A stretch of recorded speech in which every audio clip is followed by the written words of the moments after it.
Audio Jungle.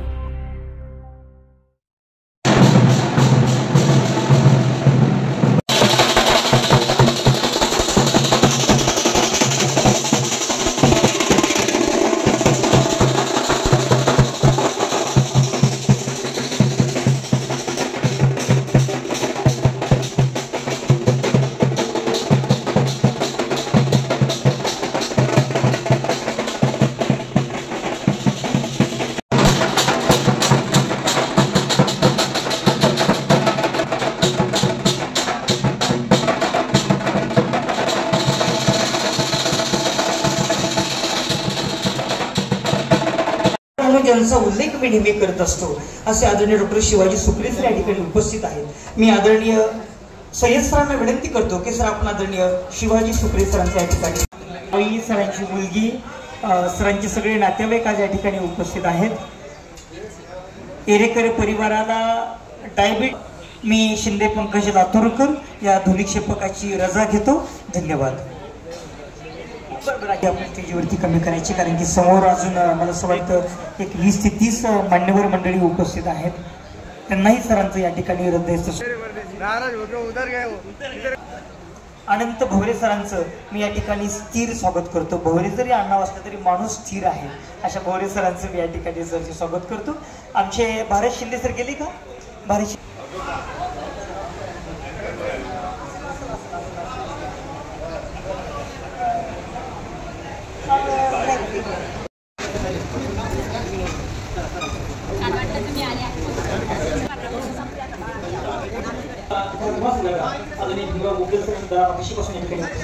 मी आदरणीय मुगल साहेबांचं सुद्धा सरचे स्वागत करतो। धन्यवाद।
सर्वप्रथम सर्व नागरिकांना, माझ्या चाहत्यांना, माझ्या खात्यातल्या सर्व अधिकाऱ्यांना, कर्मचाऱ्यांना सप्रेम जय भीम, नमस्कार, सत श्री अकाल यासाठी म्हणतो। मी सर्व जनतेवर कुठल्याही धर्माचा असो, जातीचा असो प्रेम केलेला आहे।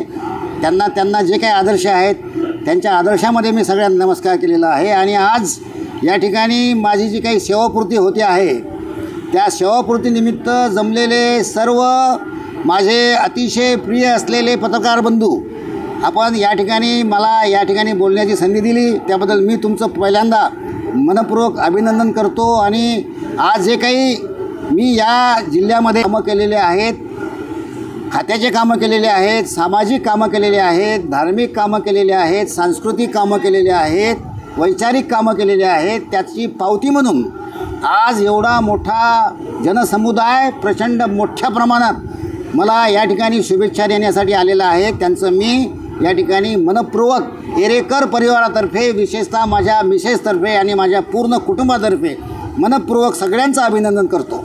सम्राट अशोकांनी 84,000 स्तूप देशामध्ये उभे केले। आपण 84 बुद्धविहार शहरामध्ये, औरंगाबादच्या परिसरामध्ये उभे केलेले आहेत। या संदर्भात आपली काय भावना आहे? योगायोगानं माझं नाव अशोक आहे आणि सम्राट अशोका तुम्हाला माहीत आहे आशिया खंडामधला सर्वात मोठा आणि बुद्ध राजा होऊन गेलेला आहे आणि चक्रवर्ती सम्राट होऊन गेलेला आहे। त्याच्यानंतर दुसरा चक्रवर्ती सम्राट झालेला नाही।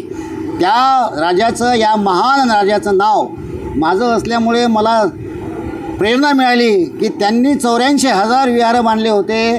मी या कार्यकारी अभियंताच्या खुर्चीवर बसून कमीत कमी 84 विहार बांधावेत तेही शासनाच्या विविध योजनेमधून बांधावेत अशी स्फूर्ती आली आणि सांगायला मला फार आनंद होतो की मला हे विहार बांधण्यासाठी इथल्या सगळ्या लोकप्रतिनिधींनी नाव घेत बसलं तर वेळ लागेल, मला फार मोलाची मदत केलेली आहे आणि माझ्या खात्यातल्या वरिष्ठ अधिकाऱ्यांनी आणि कनिष्ठ अधिकाऱ्यांनी अतिशय मोलाचं सहकार्य करून माझं हे स्वप्न होतं की मी 84 विहारं कमीत कमी या ठिकाणी बांधेल आणि ते स्वप्न 100 विहार बांधून पूर्ण झालेलं आहे.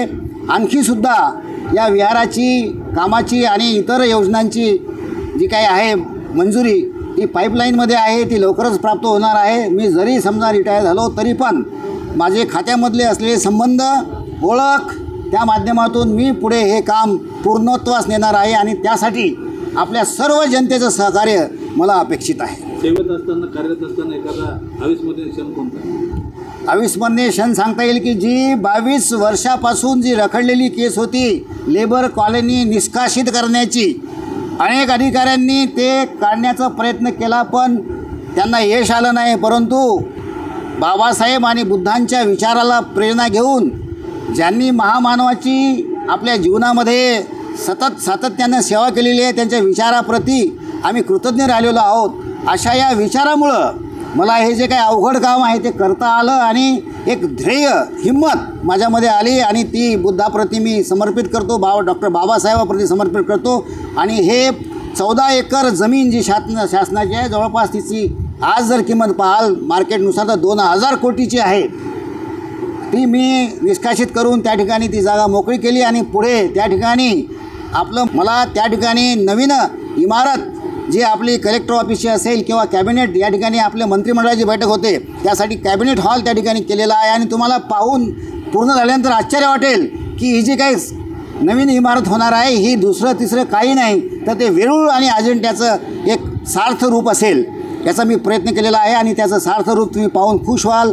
आणि मला आणि माझ्या परिवाराला आणि सगळ्यांना या जी काय प्रेरणा मिळालेली आहे ते बुद्ध आणि बाबासाहेबांच्या आशीर्वादाने प्रेरणेने मिळालेलं आहे.